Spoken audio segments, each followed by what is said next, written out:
You're listening to the Belmar Bytes podcast, brought to you by Belmar Consulting.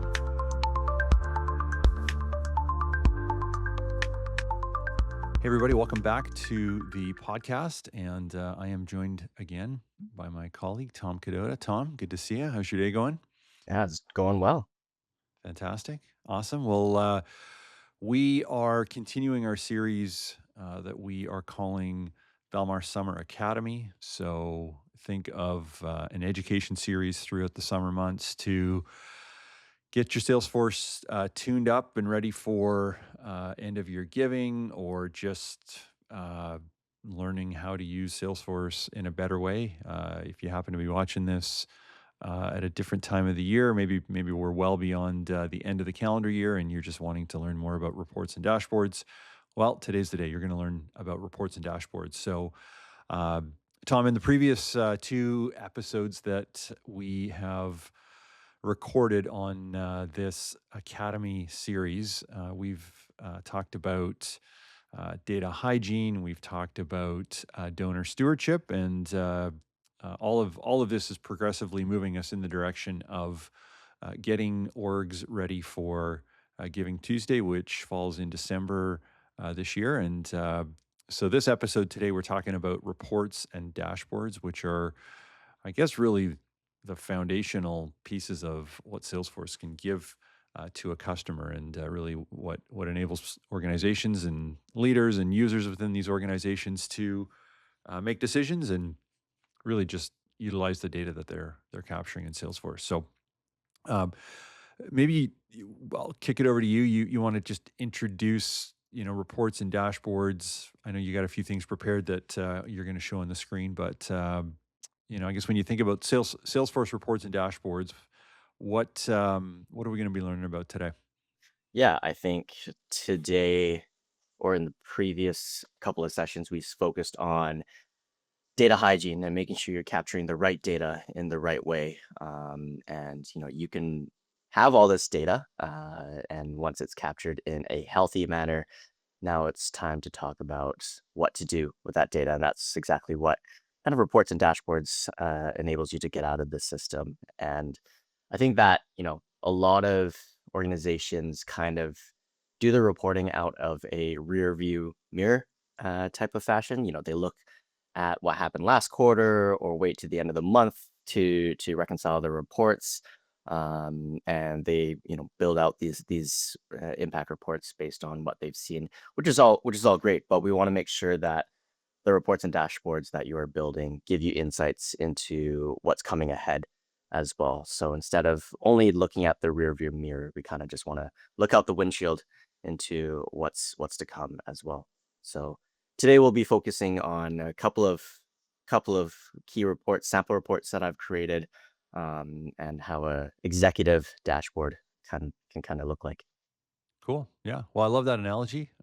It's one I've used myself in the past, which is, really, am I making decisions based on, what could potentially be old data, say, if we're looking backwards versus let's look into the future. And, there's certain aspects of our data that we can use to look into the future and maybe make some predictions and really, put plans together. So I think that's a great analogy to kick this off. So, well, let's jump into it. So, organizations are using Salesforce to capture data, to raise funds, to deliver programs. I mean, there's all kinds of use cases that our nonprofit customers are using Salesforce for.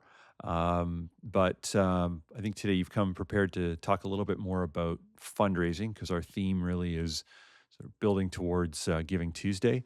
And but while I'm sure what you're going to show is specific to fundraising, but is applicable to other use cases as well. So you ready to jump into it? All right, let's get into it, folks. And I think that I want to make this distinction before we go in. When we talk about reports and dashboards, this session is focused more so on maybe what an ED or executive director or some sort of executive in an organization would want to see, as opposed to some operational reports and metrics. So when I talk about operational metrics, that's more so for data entry, gift processing, program managers, a little bit more granular details. For these executive metrics that we're looking at, these are more so like the macro questions. Are we safe? Are we on track? Where do I need to intervene today, as someone in this role? So that's kind of what we're going to go into today, and I'll share a couple of reports that I have. Some organizations may structure it a little bit differently, but I'll just get into it here.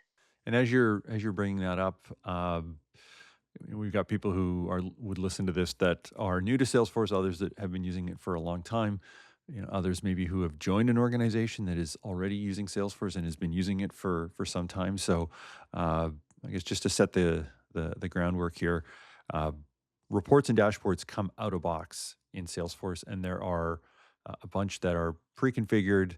Um, and what Tom's going to show are reports that you can very easily modify and change and adapt to your specific needs. So, um, and again, we've covered this in previous episodes.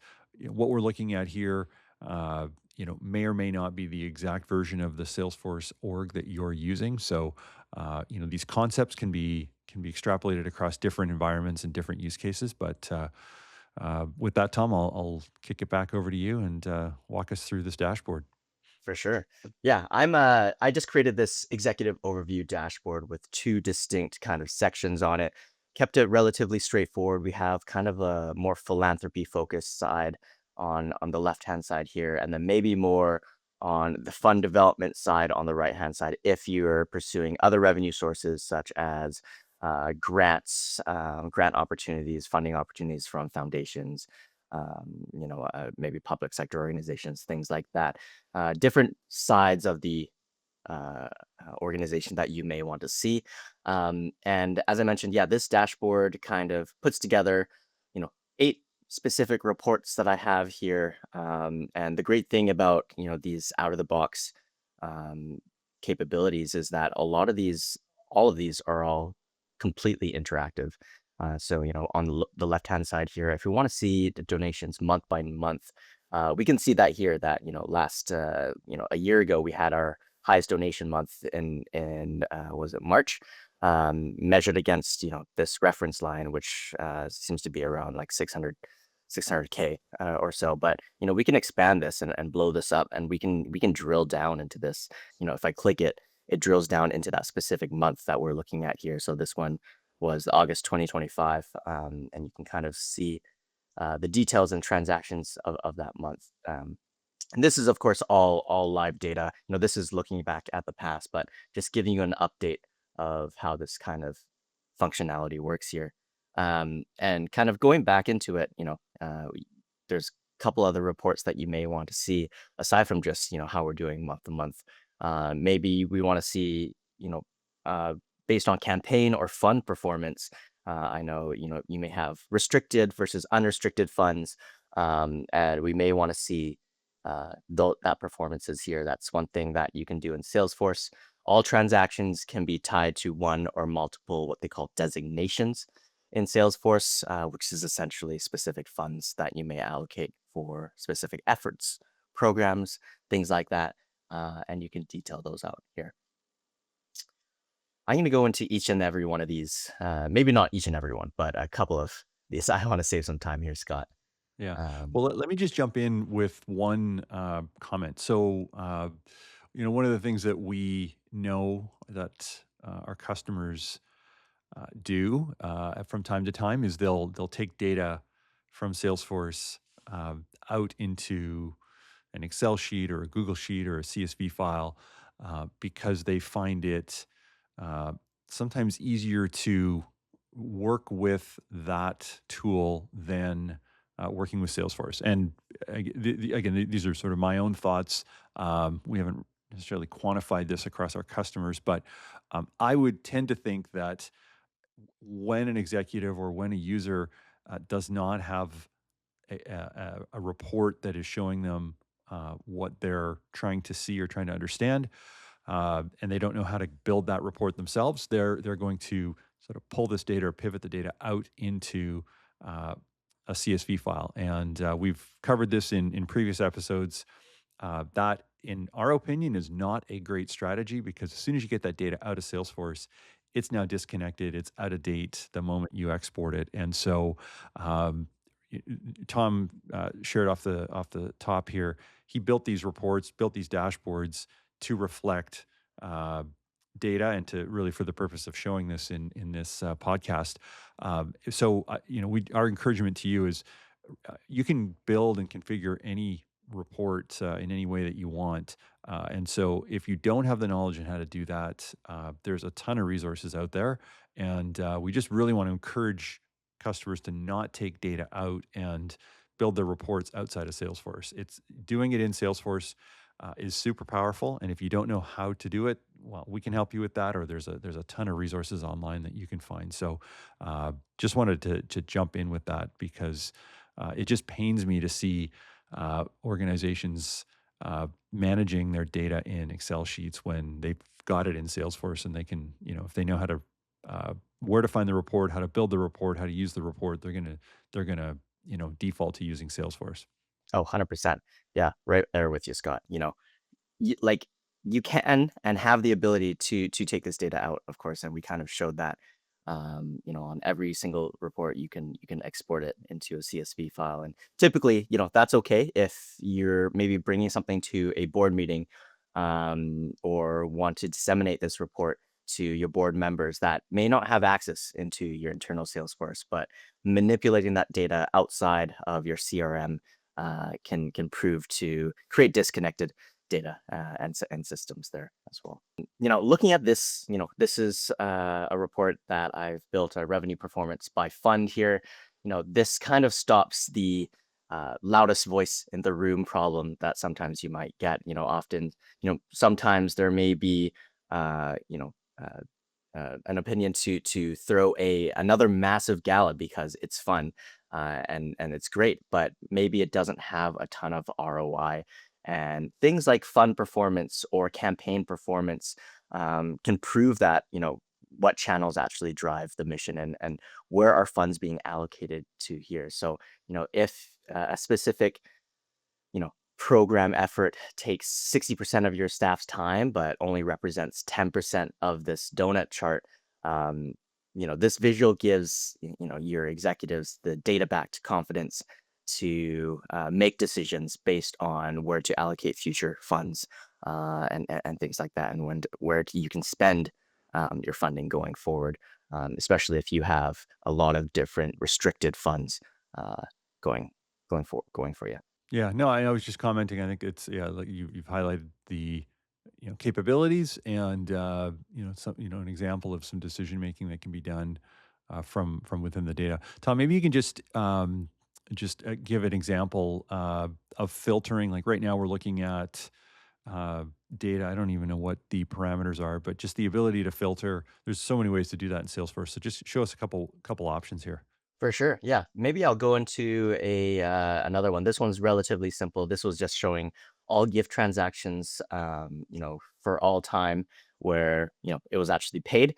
And that is linked to a gift designation up here. We can filter down to specific fiscals. So maybe if I want to look at the current fiscal year, this demo data may have a lot less data, in here. We may drill down into only this fiscal year, which we're apparently not performing too well, but maybe previous fiscal as well. So you could filter these to however you like, without changing the report for everyone.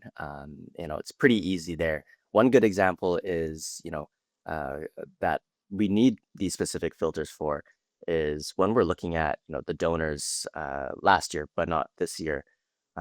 Figuring out that you know acquisition is expensive, retention is much cheaper, and it's just a few clicks to get all of your donors who've given. You can see have a last gift date that equals last year, or if they are soft credited to last year, but it is not equal to this year. So these are metrics that are being tracked on our donor records as well, that are auto calculated based on gifts that they're giving.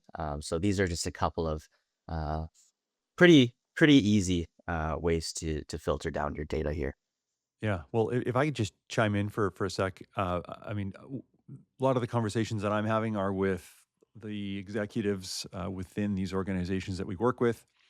Some of them are extremely proficient with Salesforce. Others are growing their knowledge and capability in terms of using Salesforce. And this report, in terms of just its structure, is a really good example of uh, like with just point and click, you can modify the parameters of the report.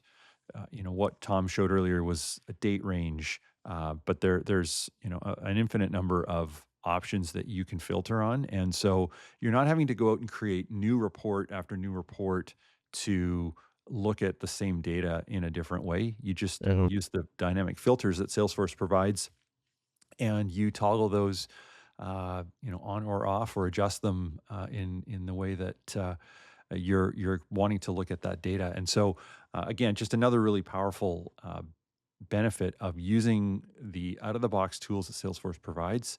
Uh, and it amazes me actually, um, how few of the folks that I talk to, like, really understand the, I guess, granular detail of what you can do within these Mhm. Salesforce reports. So again, there's a ton of resources online. We're here to help you. We want you to be successful using the resources that you've got, the tools that you've got. And so, if you have any questions in terms of how you modify these, reach out to me. I'd be happy to jump on a call and we can just walk through some examples and move you from wherever you are to the next stage of your knowledge in terms of using Salesforce reports.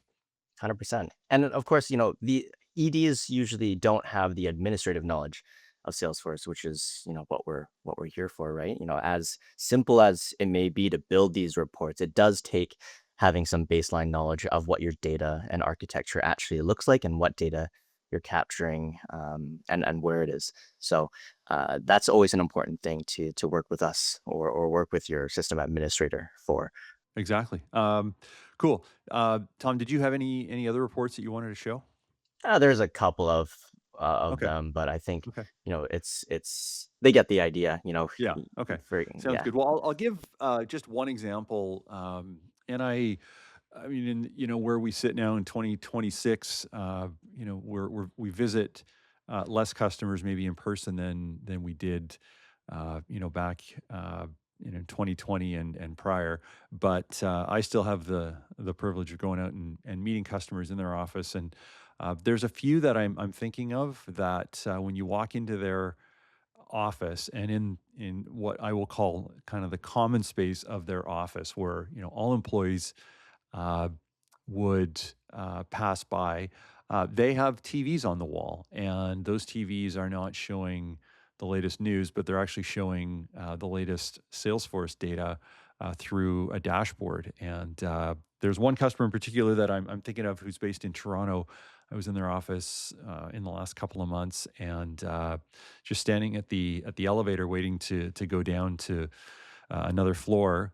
There's a TV right there at the elevator, and it's live data, it's probably being refreshed. The dashboard's probably being refreshed, once every 15 minutes or so. But it was a really powerful example of not only being able to see valuable data, but actually displaying that for the organization. And because at least for me, what it showed was it's this reinforcement of we use Salesforce and we all have a part to play in terms of our data quality. And when we have good data and the quality is high, well, then we can make business decisions based on that data. And so I thought it was just a really good uh, uh, subconscious way of reinforcing the importance of using Salesforce and using it in a way that produces high quality data. And if you missed out on our previous episode, you can find it on our website, or you can find it on one of the podcast platforms like Spotify or Apple. But we actually had a data hygiene session that Tom led us through, and gave just some really great examples of what can be done to improve your data, clean up your data, but more importantly, get Salesforce set up in a way so that it's helping you on an ongoing basis uh, keep your data clean and tidy and in the best possible shape for reporting, which is what we talked about today. So, Tom, I mean, we've covered the basics. We've looked at some dashboards. We've looked at some reports. We could, obviously spend hours drilling through the nuance of different reports and what you can see. But for the sake of time, I think we're going to just cap it at what we've seen. And just want to highlight we have some upcoming episodes. So if you are interested in following along on this academy journey that we're on, we've got 3 more weeks of content that we're going to produce or release through our podcast. And we've also got it on our socials and on our website. So check it out. And if you feel that what you saw today is something that you want to implement within your organization and you don't have the capacity or the resources internally to do it, reach out. We are here to help. And if we can't help for whatever reason, we can point you in the direction of somebody who can. So, with that, we will wrap. Tom, thanks for doing this. And thanks everybody for tuning in. We hope you have a great day ahead and catch us on the next one coming up next week. Catch you later. This has been another episode of Belmar Bytes, brought to you by Belmar Consulting. You can follow us on Apple, Spotify, YouTube, or on our website at belmarcloud.com.